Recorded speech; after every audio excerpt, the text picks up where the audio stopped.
Broadcasting live. It's America's longest running talk show on computers. It's Computer America, bringing you the biggest names in technology with guest interviews, new products, and your emails. Listen live at computeramerica.com on any device around the world. Email the show at live@computeramerica.com or find us on social media. Be sure to check out our website for contests, giveaways, show notes, live video stream, podcasts, and more. You're listening to Computer America.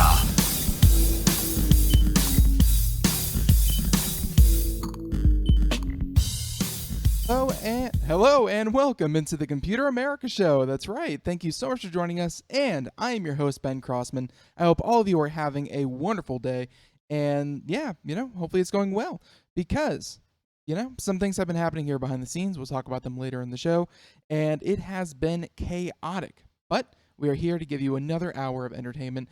And hey, we have a great guest on for today. So should make things go much, much smoother. So in just a moment, we'll be introducing Mark Pickard, and he is the Senior Product Manager for Commercial Scanners.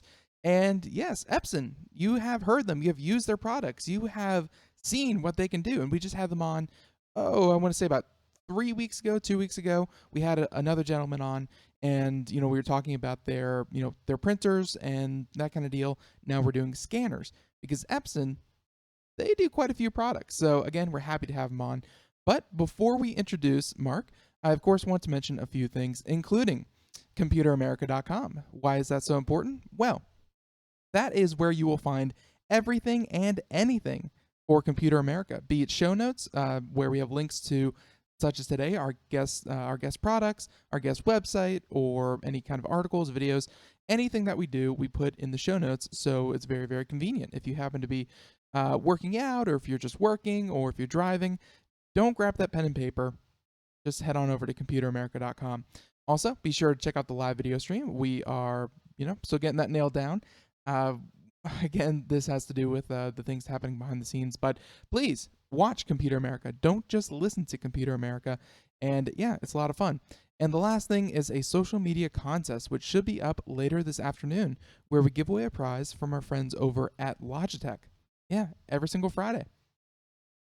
So, until then, everyone, of course, get your contest entries in and sit back and relax as we head into this interview again with Epson. So, let me introduce him one more time. This is Mr. Mark Pickard, and he is the Senior Product Manager. The Senior Product Manager for Commercial Scanners. And yeah, easier said than done. So, let's welcome him on. Mark, thank you for coming on Computer America. Oh, it's my great pleasure. Thank you, Ben. All right. So, and, I know Epson was just on, 2 or 3 weeks ago talking again about their printers and, their commercial printers. But for, just kind of an overview, again, I'm sure a lot of people have heard of Epson. They've been around for a very long time and a leader in the field. But why don't you give us a little bit of an overview of Epson? And again, many people may know Epson for maybe their projectors or maybe their printers. Why do you feel that Epson is in the field of scanners? I mean, can you give us an overview of why Epson is in the scanner market? Oh, you bet. Epson's been actually building scanners for decades. We're best known for our photography scanners, film scanners, print scanners. Usually those are flatbeds. You've probably seen them in every retail technology store you've ever been in. But we've been doing that for decades, and we've gotten to the point with the photo scanners that the competitors have mostly dropped away. So we are the only ones still making a professional grade photo scanner. We have 4 different models of what I might describe as commercial photo scanners that have the best image quality of any flatbed scanner in the industry. And there's literally nobody else that's doing that now. So we've been doing the photo scanners for decades.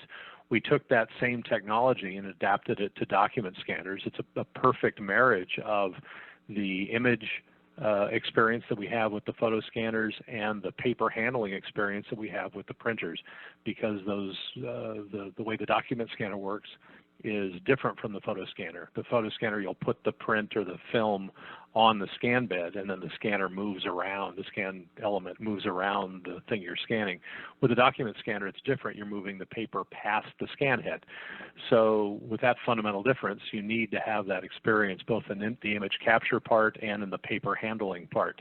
And that's something that we do very well.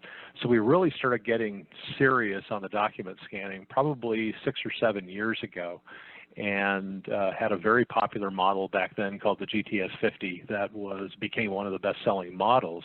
But we were limited into the range of models that we had. And so over the years since then, we have continued to expand our product line, and we've gotten to the point where we now not only have the broadest product line in desktop document scanning, but we are now the second largest manufacturer of document scanners in the industry.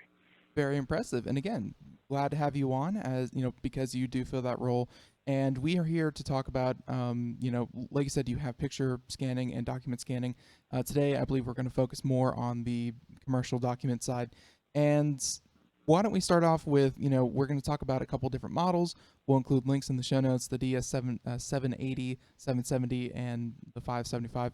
But before we get to that, why don't you kind of outline, in a commercial setting, in a business setting, in an office setting, why one would want a dedicated unit for document scanning rather than, because, I know that a few other Epson products that are, they have multifaceted, they're multifaceted, they have multifunctions, they can also scan documents, but why does Epson make a standalone, dedicated document scanner? Yeah, very good question. It's all about efficiency. If you're only scanning a few sheets a day, a couple of times a day, the scanner on top of your multifunction printer will work just fine.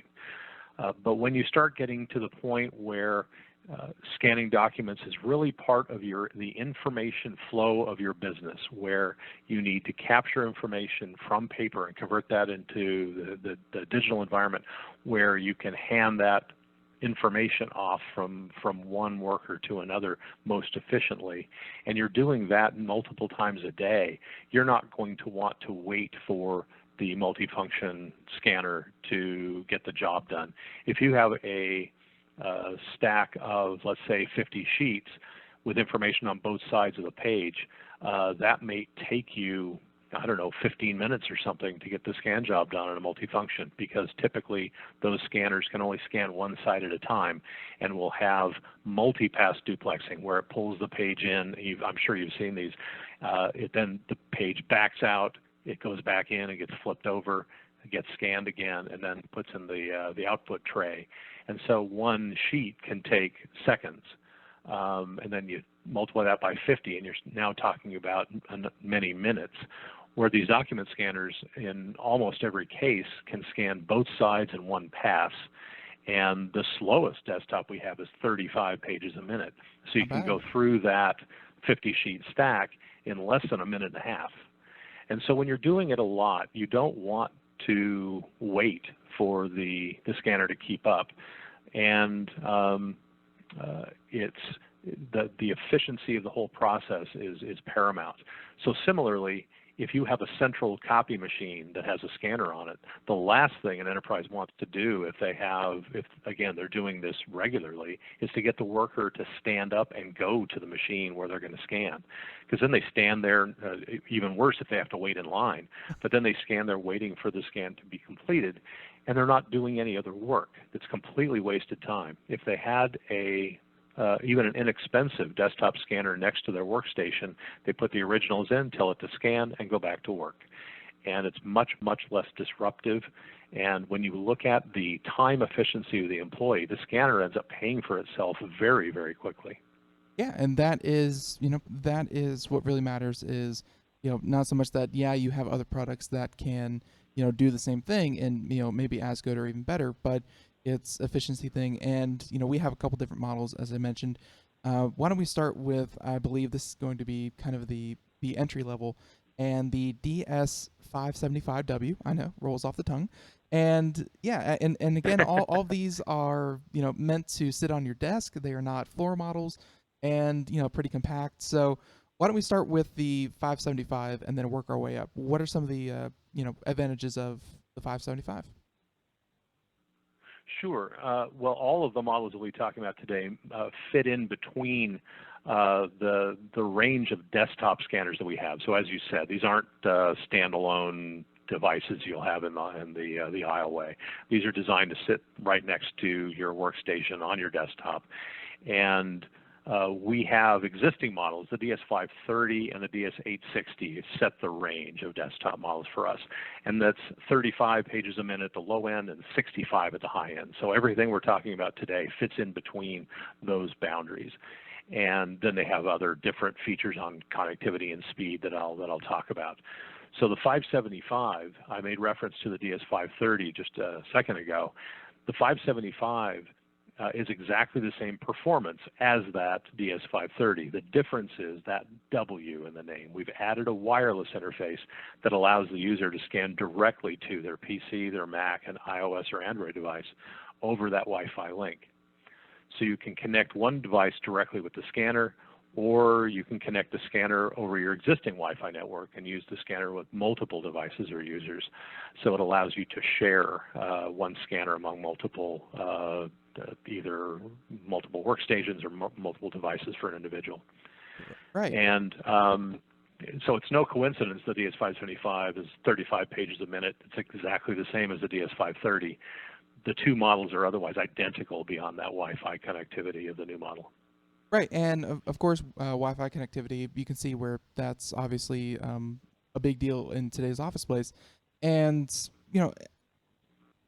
are you adding any kind of extra functionality with that? Because, obviously being able to send it to a device or, a computer, that's great. But, is there any kind of software in there that can say, send it to all of these people, not just one recipient, but multiple recipients from one scan? Sure, you can set it up that way. Well, one thing I want to point out is that a Wi-Fi interface on a scanner is very, very different from a Wi-Fi interface on a printer. Mm-hmm. And that's because the printer, no matter where you are in the building, you can send the document to a Wi-Fi printer, and it'll be there waiting for you when you get back to that printer station. With a scanner, you have to go to the scanner because you have to put the original in. So Right. it seems kind of, it may seem obvious, but it's exactly the opposite flow of what a printer Wi-Fi interface will look like. And so it doesn't fit into the same idea of put a scanner over in the corner and now you'll be able to connect over the Wi-Fi. Everybody can use it. Then to address your question directly, our software is called Epson Document Capture, and it allows you to set up different profiles of different documents, scanner settings. So the different resolutions, the different ways of handling color, whether you want a black and white or grayscale, for instance. Then the file format, which is all the different options there of JPEG, PDF, searchable PDF, TIFF, bitmap, any of those kinds of things. And then most importantly, you can specify the destination of that file. That can be just on your hard disk. That can be some letter to drive, anything that's been mapped to your PC.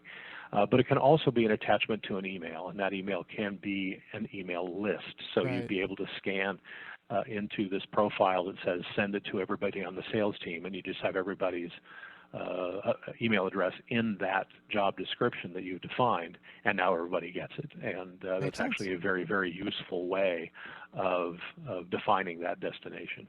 Right, makes sense. And of course, these things are very, very flexible. What would you say would be the best kind of use case for this? Would this be a page full of text or images? What are we looking for in terms of quality on the output? Yeah, it's whatever your business needs, and that's where it really is different from a photo scanner, because photo scanner is all about quality. It's all about getting the best possible image from that original, or as good as the specific need. Not everybody has to scan at the capability of our high-end scanners at 6400 DPI. Right. But if all you're doing is sharing it by email or Facebook, you don't need 6400 DPI ever. And then 200 or 300 DPI will work just fine. With a document scanner, it depends on the business need. You only need good enough image quality to be able to properly process the document, typically through an optical character recognition software, to capture the information from the page. It's not useful if you want to do enlargements off of a photo in a print. You're not going to get the resolution necessary to do enlargements with that. So it's a very, very different scanner. You wouldn't choose this kind of device for trying to do enlargements. So the image quality is very important in making that document useful, but it's not the same as a photo scanner. Typically, one of these images is scanned at 200 or 300 dpi, and you very, very rarely have to go beyond that. And the image will look perfectly crisp and readable, and will be machine readable as well, using those levels of image.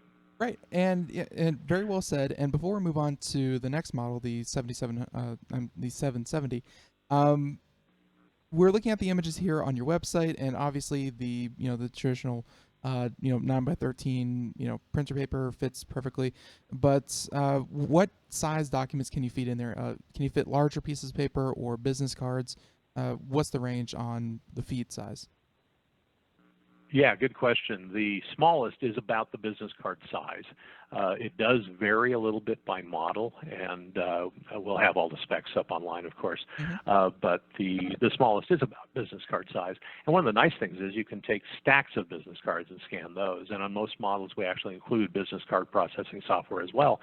So when you get back from a trade show and you have a half-inch stack of business cards, you can put the whole stack in and scan them.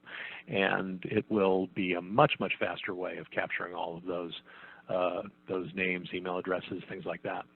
And then on the long side, all of these scanners are 8.5 inches wide, so that's the limit of the width, but the length is always longer than that. So all of them can scan, every model we have can scan legal size up to 14 inches long, and then all these desktop sheet fed models like the ones we're talking about here can go much longer. I think the limit is 120 inches. And to be able to do that, it means that you have to have a very sophisticated feeding mechanism that's unlikely to skew the document, to make it come in at any kind of angle at all. So we work very hard at controlling the skew and correcting for the skew of the documents to make sure you can do a very, very long image. The only example I've ever heard where they're doing something that long is in the oil field production industry, where they're doing the instrument traces on very, very long 8.5 inch wide paper. And so they need to be able to capture that and digitize it. And these scanners do exactly that. They can even do the long receipts that you'll see at like a Walgreens or a Rite Aid, something like that, where you end up buy a pack of gum and you get the 3-foot receipt. Definitely. It can actually scan those. Right. And other very odd uses as well. But the length is very, very long, longer than you're probably ever going to be able to find, and 8.5 wide. But if you use a carrier sheet, basically the two sandwich pieces of Mylar, you can put a 11 by 17 document folded in half, and because it's capturing both sides in one pass, our software can then stitch those two images back together into one 11 by 17 image. Right. Yeah, and I said 9 by 13. That's baking dimensions. Those are baking dishes. So yes, 8.5 by 11. My brain is all over today. So no, very, very good. And 10 feet. You're right. Short of Rite Aid, I cannot imagine a 10-foot piece of paper that you need to scan and you need to read from. So very, very cool. And yeah, so why don't we jump up again? I'm obviously working under the assumption that the higher the number, the better the machine. Very simplistic, but I'm hoping I'm right. The DS770. What is the difference between the one we were just talking about and the 770? Yeah, there's a couple of differences, and rather than say it's better, it's faster. Okay. Now, so most will find that better, so it's not an incorrect assumption. The DS770 is a 45-page per minute desktop, so you recall the first one was a 35. And the 45 just allows you to get more done. And so because of that, it can take stacks of paper up to 100 sheets, where the previous model was a 50-sheet maximum. So you can do the whole stack of 100 sheets, both sides, in just a touch over 2 minutes. So it's a very fast scanner. It's for the customers that just have more to do and do it more often, or just have larger documents. And once again, it's all about not having to wait. Right. Yeah, and of course I said better, but some people may find that all they need is the 575, and it's I'm sure at a less expensive price. So then obviously that would be better for more people. So obviously Epson, you are very good at over there at giving people the options that best fit their needs. So all right, so 770 makes makes perfect sense, and the next one above that is the 780N. So what are the 780N's key features? Yeah, this one is very different. Now, to start with, it's built on exactly the same platform as that DS770 we just talked about. So it has exactly the same performance and features, but it adds networking functions and a touchscreen front interface to control the scanner, and that's what makes this one very unusual. Right, yeah. And of course, if you're watching the video portion of the show, we are looking at the scanner with the touchscreen. Obviously, it's going to be much more intuitive than the buttons. Like, I'm not saying that the buttons are unusable, but obviously, I think a lot of people have grown used to having a graphic interface with the touchscreen. So, and would this one have? You mentioned based essentially off the 770 that we just talked about, but you know, how are you finding it? I'm assuming that you talk to customers. Are customers kind of gravitating towards the 780 because of the touchscreen, or how is it kind of working into its lineup? Are your customers finding it? Yeah, there's two things that separate this one. The touchscreen being the most visible, certainly. And if you recall, I was talking about the different job definitions when the user will define the scanner settings, the file type, and the destination. So each user using our document capture software can define up to 30 of those. And most importantly for the 780N, each one of those will have its own name. The user actually gives it whatever name is most descriptive to it. This touchscreen, you can actually scroll down through the entire list of 30 jobs and look at which description you need to scan to, and then just touch that item and tell it to begin the scan, and it then adopts those settings and finishes the job. Where this becomes a huge advantage is in the level of training required to hand off that scanning function to a lower level employee. So you can get the stereotypical intern in, and you hand them a stack of invoices, and you say, all you have to do is touch the word invoice and tell it to scan, and it'll take care of everything. That person doesn't need to know your file structure, doesn't need to know what an invoice is or who gets to approve it. It just goes into this location and lets other attached software grab it and continue on. And so it's a way to make the scanning more simple. You don't have to understand how the information is going to be dealt with after the scan. And this will significantly reduce the amount of time required to train people and to get the scanning done. Makes perfect sense. And again, just poking around on your website here, so far all the scanners that we've talked about are out of stock on the Epson website. Are these new scanners? When did you introduce these line of scanners, or are they just so popular that you can't keep them in stock? No, they are brand new. We just showed them publicly for the first time last week at the iTech show in Las Vegas, and we will start shipping them to customers in June, so just a few weeks from now. The 780N, we actually just received, I got a note today, we received the first unit in the warehouse today, so we're going to do our production checks with that one. We always put it through a very rigorous QA process when they first come in, and make sure all of our support materials are in place and the support teams to make sure we can keep everybody scanning and happy. Right. Yeah, that seems much more practical and useful than smashing a bottle of champagne over it as being the first one. But no, that's Yes. that's definitely good. And we only have a few more minutes here, so let's try to get through some of this. But obviously, you mentioned that you have scanners that maybe scan at a slower speed, or you have scanners that do higher resolution. Document scanners, of course, and then of course you have ones I'm sure that go that are even faster and even higher quality, and things of that nature.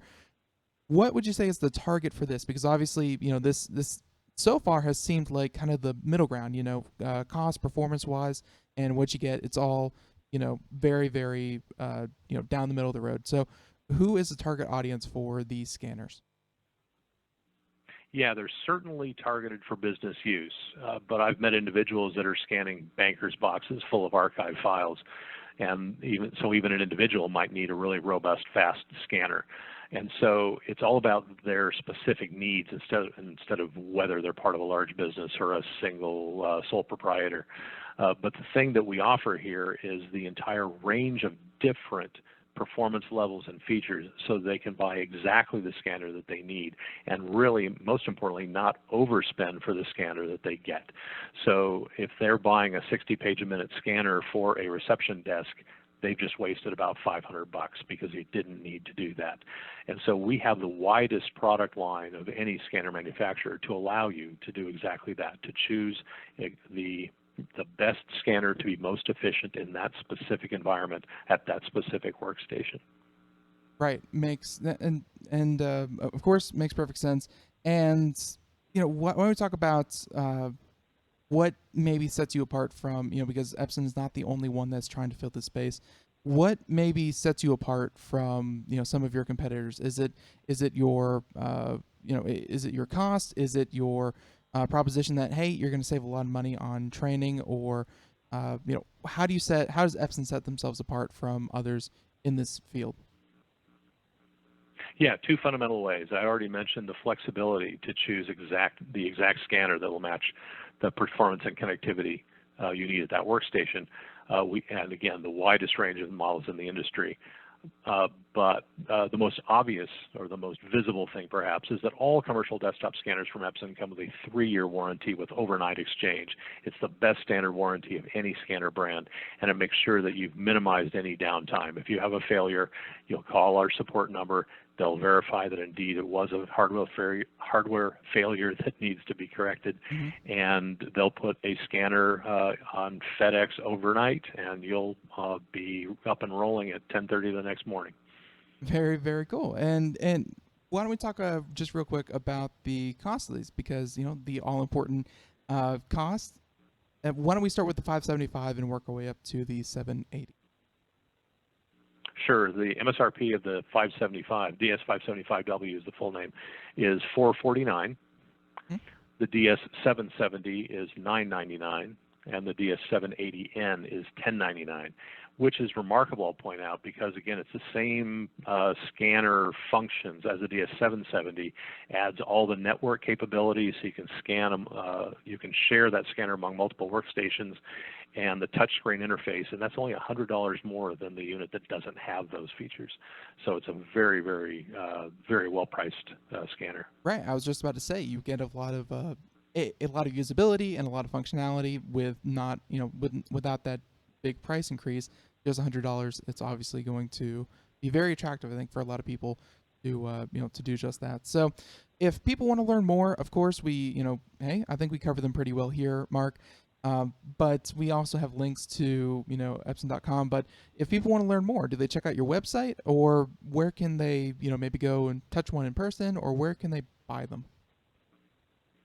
Yeah, there's a web URL that will take you right to the document scanner section. It's www.epson.com/docscan, DOCSCAN, and that'll show you all of the commercial document scanners. And on each product page is a dealer locator. You can click on the button that says where to buy, and that will show you your local dealer that can set you up with the commercial products. And then, of course, we have a line of retail scanners as well that's in all of the Best Buy, Staples, Office Max, Office Depot, places like that. Right, of course. And everyone, please feel free to check that out. Again, we'll have links in the show notes over at computeramerica.com. And Mark, did we miss anything? Or, I feel like we really covered that pretty well. I think we've got it covered. All right, perfect. So everyone, once again, Mr. Mark Pickard, and he is the Senior Product Manager for Commercial Scanners over at Epson. Happy to have him on, and we talked all about the multiple line of document scanners. Please go check them out if you're interested, and it may just be what hey, save a lot of time and a lot of energy and a lot of effort if you go out and do this. So once again, Mark, I want to say thank you so much. And hey, come on back when you have another product to reveal. Thanks, Ben. It's been fun. All right. So, yep. And everyone, once again, Mark Pickard will be right back with more Computer America just after this. And hey, stay tuned. We'll be right back here on Computer America.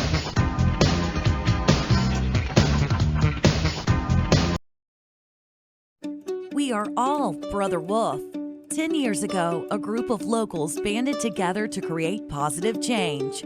We took animals into our homes, held adoption events at local retailers, and talked to the community about our mission to help build a no-kill Asheville. A decade later, we have achieved so many victories for animals in need. There's been so much progress, yet there's still so much to do. As part of our year-long celebration, we encourage you to become a member of our special Compassionate Circle program. With a monthly donation of $10 or more, you will have behind-the-scenes access to the work we are doing at Brother Wolf.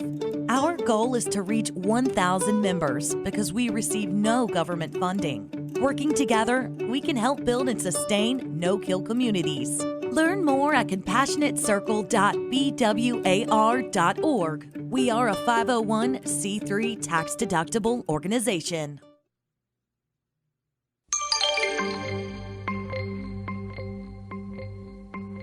Welcome back into the Computer America Show. Yes, it is 31 minutes past the hour, and we just got finished talking to, of course, Epson, Mr. Mark Pickard, and we talked all about their line of document scanners. They had a lot of great products to show, and we are happy to have them on. And, of course, if you missed any part of that, feel free to head on over to computeramerica.com, where you can not only, of course, see Computer America, listen to Computer America, but you can find the archives for Computer America. And, of course, show notes, links to any articles, anything that we do. And, by the way, going to come in handy now because we will be doing computer and technology news right now. So, here we go. Again, computer and technology news brought to you by Computer America.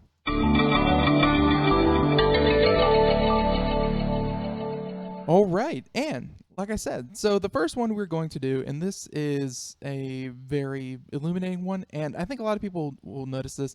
It seems like every other day there's another article out trying to put a finger on what's a millennial, who's a millennial, and what are they doing. They're a very mysterious, a very strange group of people, and, you know, as being one of them, most people are wrong. But I think this one has them nailed quite nicely, as they have a new survey out, and this is from, of course, TechDirt. So, and again, if you're watching the video portion, you can read along with the article as we do it. But this coming from TechDirt and a new survey about how most millennials pay for both streaming services and use pirate streams when content isn't legally available. That's right. Scary stuff. Millennial pirates. Never heard of such a thing. So, yep, here we have it. And this coming from, once again, TechDirt. You can check them out, and we'll have a link in the show notes. But getting started saying that for any of the entrenched entertainment players seated comfortably in their lofty offices, quite used to counting stacks of money and calling it a profession, they likely already know this fearful mantra. And that is, the millennials are coming. And this is, you know, this is kind of different. And to think, you know, the cable industry has been around for X amount of decades, maybe 2 or 3 generations. And with the advent of the internet, we are seeing a shift from, you know, a pretty long heritage of entertainment. And with, you know, and of course coming into the internet, you have things such as, you know, streaming, live streaming. You have ways of illegally downloading your entertainment. It's, you know, there's a lot of options out there, and not all of them, or at least not many of them, are as expensive or going to give money to where it traditionally went. So here we have it, saying that these young consumers are largely responsible for cord-cutting trend winding its way through the cable industry, and not to mention being the force behind the ever-expanding streaming options for everything from movies to television to from television shows and live sports, and that these are the customers of the future, and customers who are not drinking the Kool-Aid. So, That's right. Customers that will outlive a public that has become used to having bloated cable television packages filled with channels and content fit to be ignored. And that is traditional cable, where you pay for, hey, go back as little as 3, 4, 5 years. And cable companies were bragging about how many channels they had. They were bragging about the fact that they had, they had anywhere from, I don't know, 700 channels, 800 channels, 1,000 channels. When, let's be honest, you're not going to watch 980 of those 1,000 channels. It's not going to happen. So, here we have a new survey out saying that a recent survey conducted specifically with millennials finds that more than half normally use pirate stream sites to watch movies or shows, but would prefer to use legitimate streaming services that have been available. So, and they have a quote here saying that this is one of the main conclusions of a new survey conducted by Launch Leap, saying that the data from a survey among millennials between 18 and 35 and zooms in on half of the respondents, a whopping 53%, admit to having used illegal services to stream movies or TV shows over the past month. So not even like in their lifetime, just in the past month, half. And that legal streaming services remain on top with 70%, but interest in more traditional platforms such as TV, DVDs, or Blu-rays is clearly lagging behind, saying that only 7% of people questioned say that they feel guilty that they watch a pirated movie, and that the remaining 93% felt no remorse. That's right, they're criminals, they're hardened criminals, and they do not care how much content they consume with reckless abandon. I don't know. But saying that you can disagree with the moral calculation of these young people all you like, but the numbers here are both stark and illuminating. And yeah, there's some very interesting things in there saying that 70% remain with legal streaming services. So think Netflix, Hulu, whatever, HBO Now, whatever your preference is, 70% still use them. It is by and large the most popular way people download content, or at least watch content. But if something isn't available, or if something is only available through maybe a cable package or what have you, if something is only available through a paywall, it has to be a paywall because these streaming services, they're rather cheap, rather inexpensive, and they're more than willing to pay for them. But if it's behind some kind of paywall that they will not pay, then they go and they download it illegally, or they go and enjoy it illegally. More than half of them in the past month. Probably thanks to Game of Thrones, I'll be honest with you. But yeah, this is not the generation before who are a mixed bag of tech Luddites and tech embracers. This is a generation that grew up in technology and really has no problem whatsoever finding a way to get content illegally. It's not that big a problem. So, and the article continues saying that it's also worth noting that the respondents that said that they use pirate streaming sites also paid for content via subscriptions to Netflix and other services. So, that's right. So that means the issue here is that they're both a content war currently, with movies and shows available only on one streaming site at a time, as well as the long entrenched protectionism that has kept some content off of any streaming site at all. And honestly, it seems to be that kind of way, is that they hope that they're going to make their money in more traditional means, in more lucrative means, that if they can keep it confined to a cable package, well, then guess what? People are going to come to my cable package to watch that. And we're finding out, no. More often than not, they will go out and illegally download it. They will illegally find it. If it's not available quickly, conveniently, and cheaply, they're going to find other ways to enjoy it that do not involve tackling those hurdles. So, and as the article concludes, they're saying that money is still a factor in the survey, of course. After all, consumers could get most of the content they demand legitimately by subscribing to, say, 3 or 4 different streaming services at once and switching between them. But that doesn't change the fact that television and movie studios are going to have to contend with the reality that the public doesn't want to or can't afford to pay for multiple streaming services. Makes sense. I know I personally, I have Amazon Prime. It's, it's a perk of having the Amazon, TV movie kind of deal. And it's a perk of having Amazon Prime. I don't necessarily use it, even though I have access to it. I just use Netflix. If it's not on Netflix, I'm probably not going to watch it. Just how it is. And I think a lot of people are the same way. Either you are a fan of Hulu and you're going to watch what's on Hulu, or you're not going to watch what's not on Hulu. That's really as clear-cut as it is. So again, this was a very interesting survey and, led to a lot of interesting points here.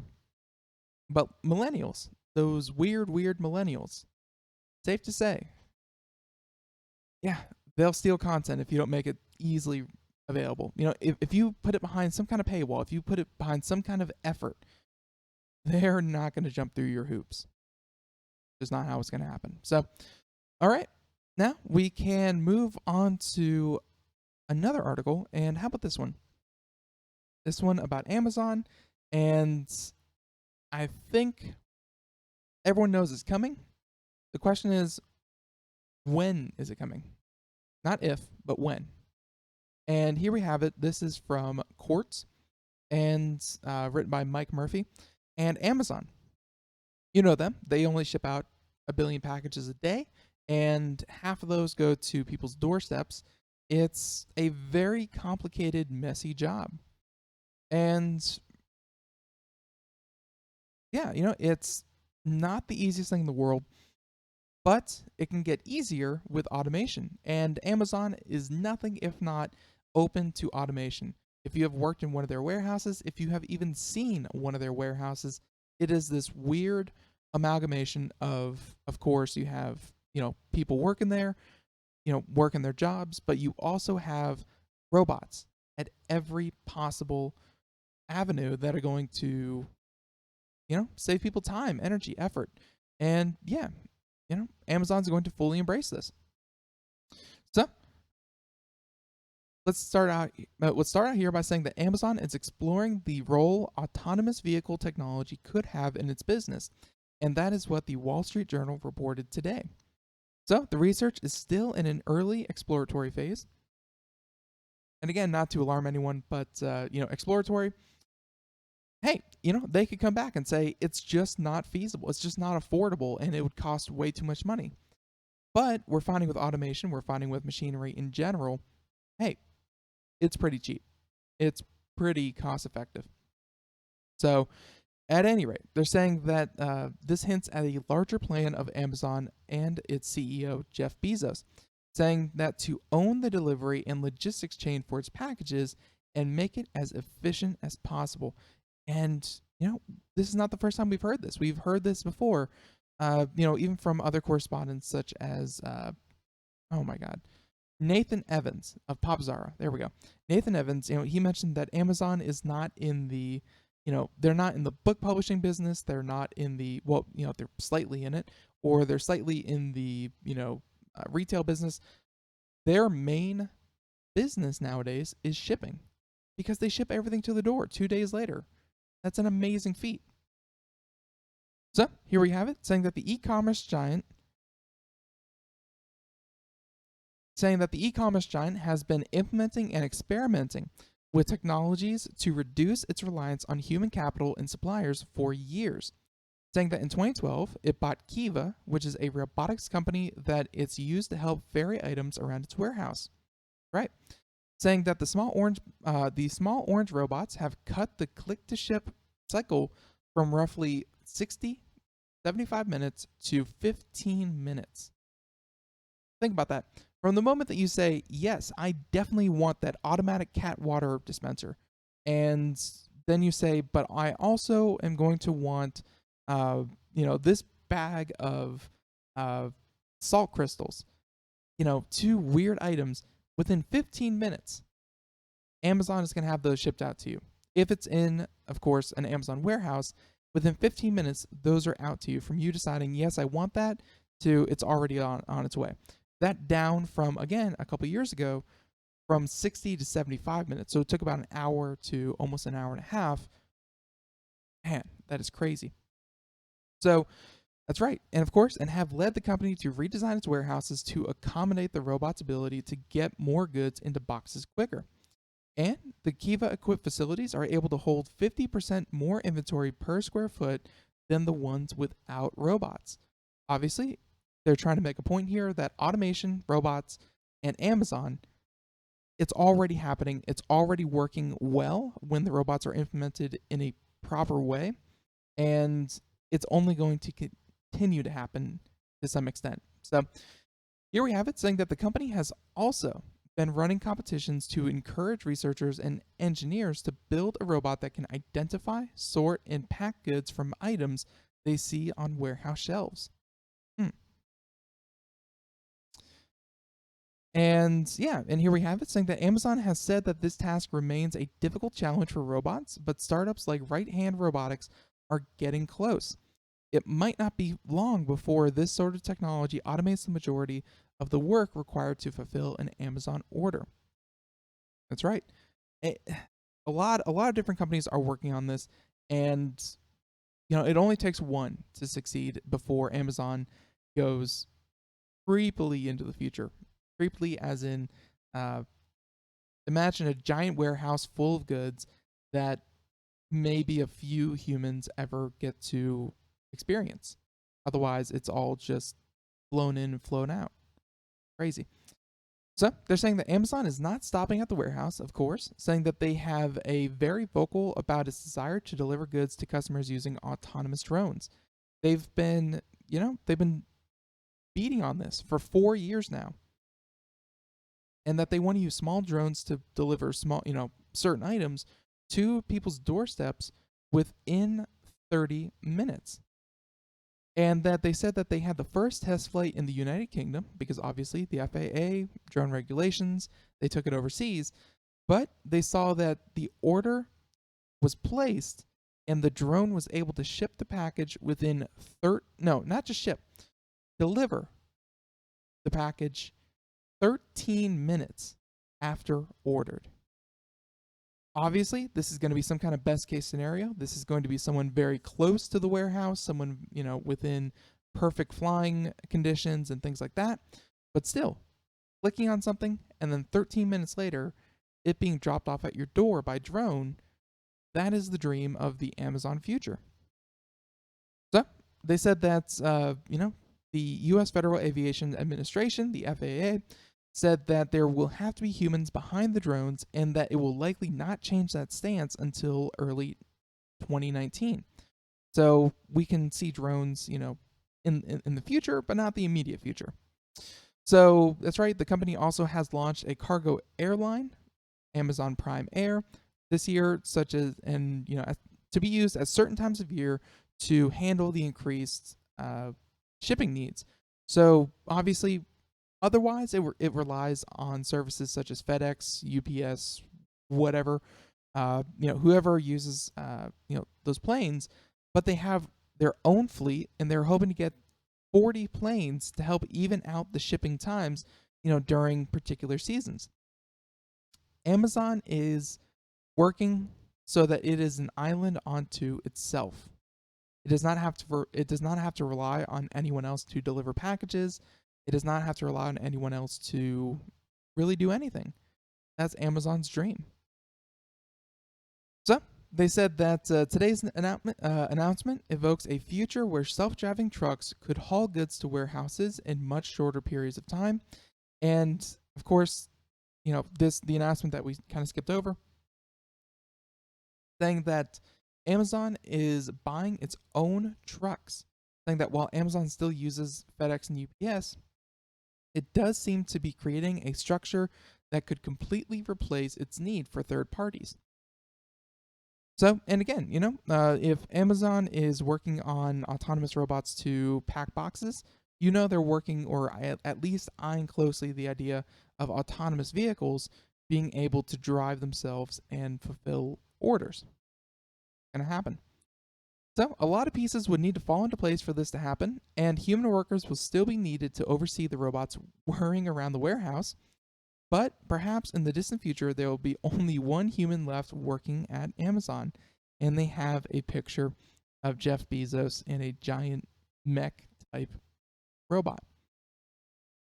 Pretty funny. But no, pretty good article, and of course, outlining perfectly about how Amazon is looking to, really become not just a shipping giant, but, just an everything giant.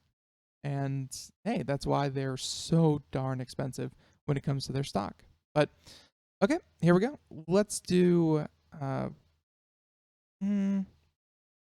no, no, no. We have this article here that we're not going to do.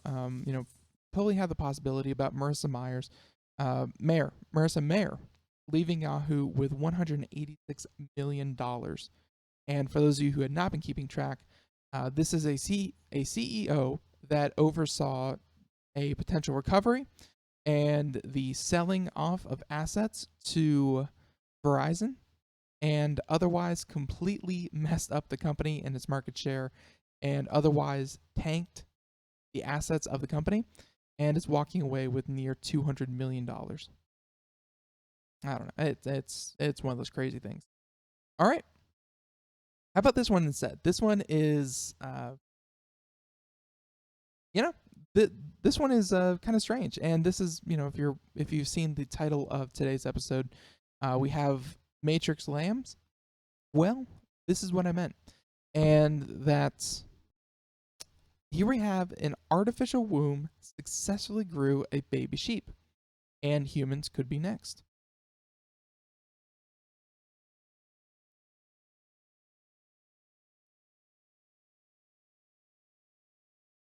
Sorry about that.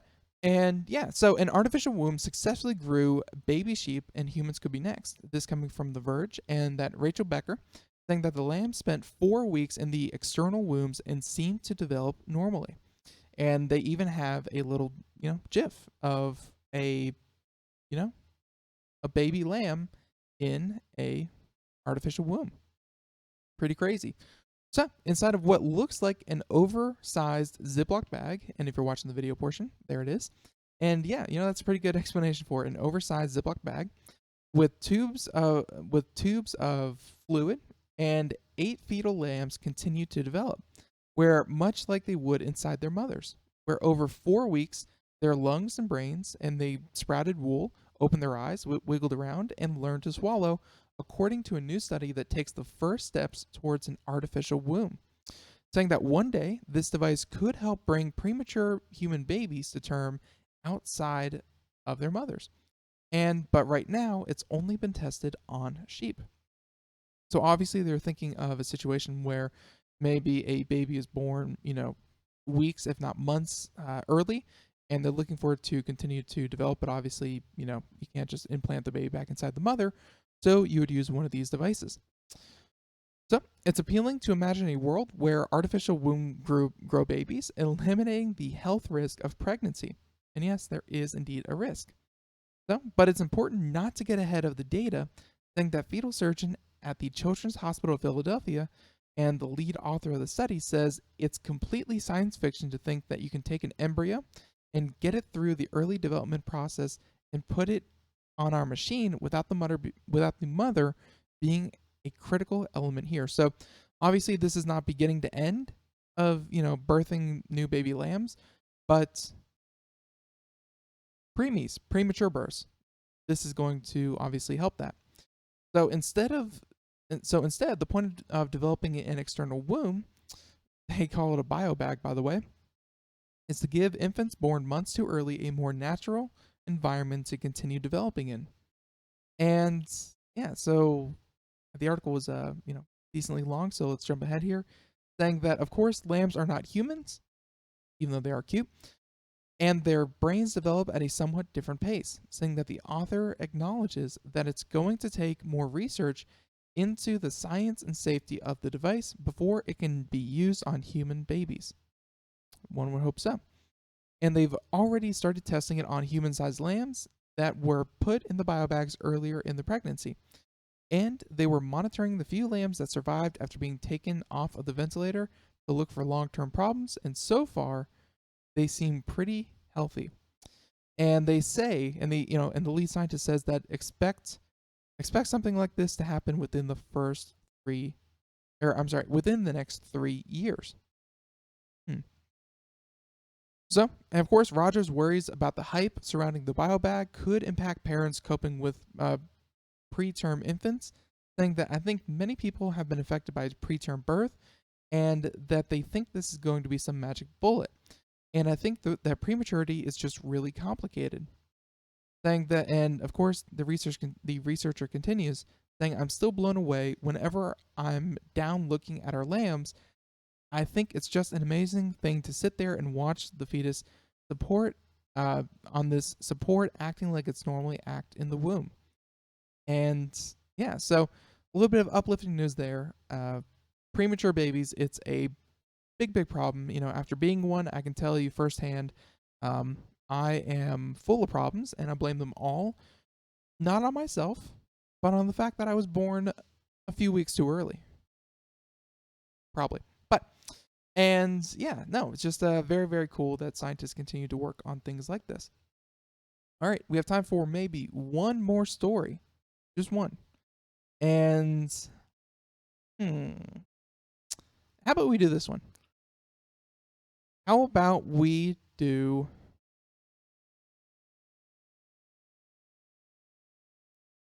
Okay, yeah, this one is weird. So... this is the Internet of Things, botnet, what have you, and this is taking it to an extreme. So I think everyone who listens to the show for any amount of time, you know what the Internet of Things is. It is the idea that you put, Wi-Fi connected capabilities into an appliance, and they can do certain commands over the Internet. So think of a Wi-Fi connected dishwasher. You'd be able to log in on your phone, access the device, and run a rinse cycle over your phone, i.e. Internet of Things. Well, they're saying that a botnet made of the Internet of Things could have real-world implications. And this one's called the Bricker bot, and that it could brick your smart toaster. And I'm sure many, many other things. So here we have it. This is from Rob Lefebvre. Hopefully I said that right.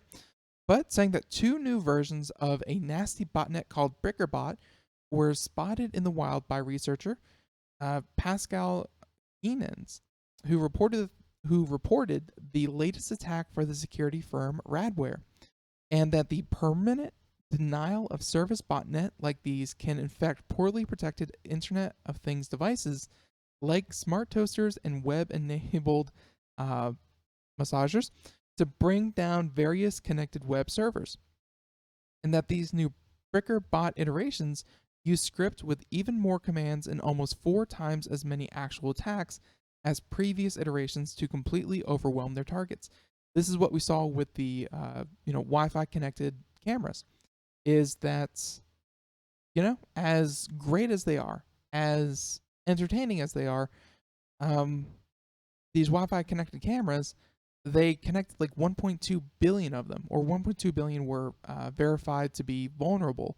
And they took like 600 million of these devices and swarmed a single service, it took out like the East Coast in terms of the Amazon Web Services, which a lot of different companies use. I mean, this is a huge problem, and it's not the easiest thing to, of course, deal with. So they're saying that BrickerBot seems to target IP cameras and DVRs, essentially bricking the devices, and that means that any Internet of Things device with factory default credentials could be targeted. That's a lot. Let's be honest here. So now they're saying that, of course, the makers of the Internet of Things devices need to get serious about security. We've been harping on this for a while, and that, of course, the best and most obvious is change the default password at the top of the list. So go ahead and do that. So, folks, we are just out of time here on Computer America. Thank you so much for tuning in. And hey, catch us next time, same place tomorrow, as we have the Gizwiz himself, Mr. Dick DiBartolo, joining us on the program. And until then, everyone, have a great afternoon. See you then. Bye, everyone.